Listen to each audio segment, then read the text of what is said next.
What do the pros know that other people don't? What are the mistakes that might be holding you back? Hello and welcome to another video with me, Elmo Karjalainen. It's good to have you along today. I'm talking about 6 things that every good guitar player has, plus one bonus actually. And the way this is going to work is I'm going to say one thing and then a corresponding mistake, so you'll know what to work on and what to avoid. Yes, let's get right going. Where does music enter us? Here. Good ears are absolutely essential, and every good guitar player has good ears. To varying degrees, certainly, but to some degree at least. The mistake here is over-reliance on tab. You need to actually work on your ears. How do you do that? You transcribe stuff. You listen to stuff actively, not just passively. And it doesn't have to be tricky stuff. You can just work on transcribing really simple stuff like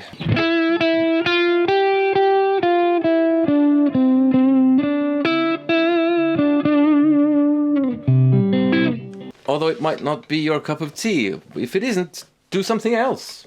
Number 2, a capo, for the sake of a key change, is the sure sign of someone who is not comfortable with their instrument. So, what is it that good guitar players have? They have the ability to play in any key, not just C major or A minor.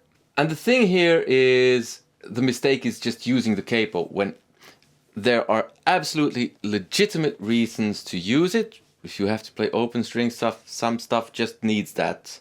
But then there is that thing where I'm playing in A minor.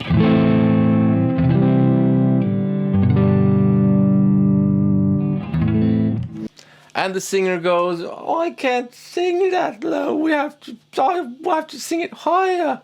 And then you being a musician, you ask which key, and him, her being a singer, they answer, "What is a key?" Just kidding. But you might have to raise the song from A minor to B minor.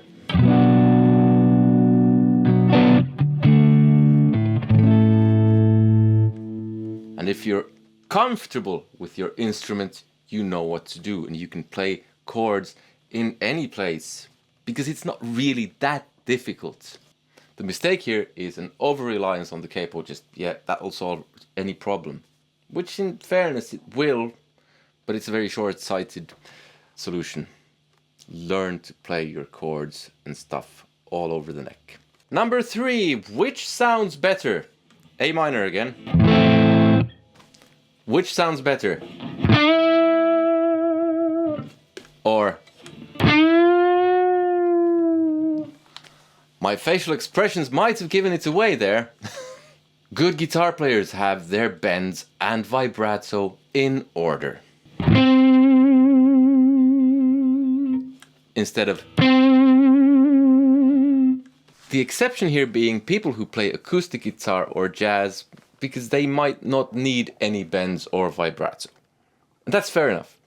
But if you play something where you need bends and vibrato, you need to get them sorted. The mistake here is bending sharp, bending flat, having an uneven vibrato and not having it in tempo. How do you fix this? Well, you practice it by recording yourself when you do bends and vibrato and listening to it and seeing if you're happy or not. Number 4. Imagine a guitar player who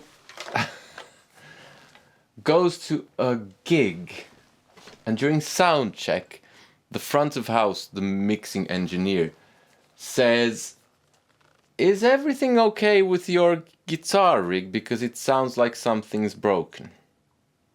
It's kind of the guitar equivalent of having Lars Ulrich's Saint Anger snare sound as your guitar sound. And believe it or not, I've actually experienced this twice, where I've played with another guitar player whose guitar sound was such that the front of house guy, the mixing guy, was genuinely confused as to, is that really your guitar sound? The thing that every good guitar player has is their sound sorted.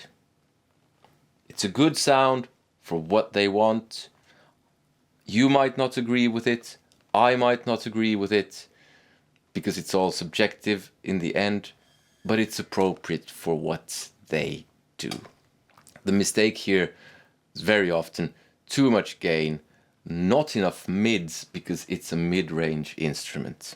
Generally, just too much stuff going on. Number 5. I had a period where I was in decline as a guitar player, because I fell into the trap of being complacent, being happy with where I was, and that doesn't lead to you staying at where you are. Definitely doesn't lead to improvement. It actually leads to decline. Every good guitar player knows that they have to keep working at what it is that they do, to some extent at least. You're never the finished article. I don't care how many tapping licks you can play.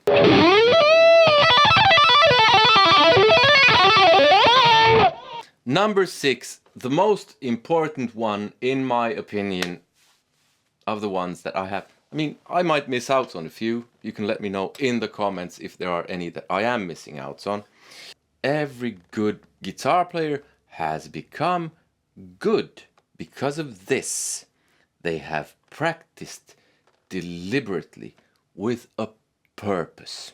The mistake here is noodling, just sitting around and playing whatever, not really having any goal with what you're playing, not really learning anything new, not really pushing any boundaries. What you need for it to be deliberate practice, goals, consistency, focus, and some kind of measuring of your progress. I've done other videos of this. Very simple. And number 7, has fun most of the time. The mistake is practicing boring stuff, which leads to, well, it leads to you potentially quitting. And that's no good. So make practice fun. Practice stuff that you're interested in. That doesn't mean everything has to be fun, because it can't be fun. And learning can be a really stressful experience. But the stuff that you want to play is the stuff that you should be practicing, not stuff that someone else tells you you have to do. If you want to know how to become a good guitar player, there's a video here. Other than that, I hope you found this video useful. But above all, I hope you have a nice day. Be kind to each other. Take care. See you. Bye.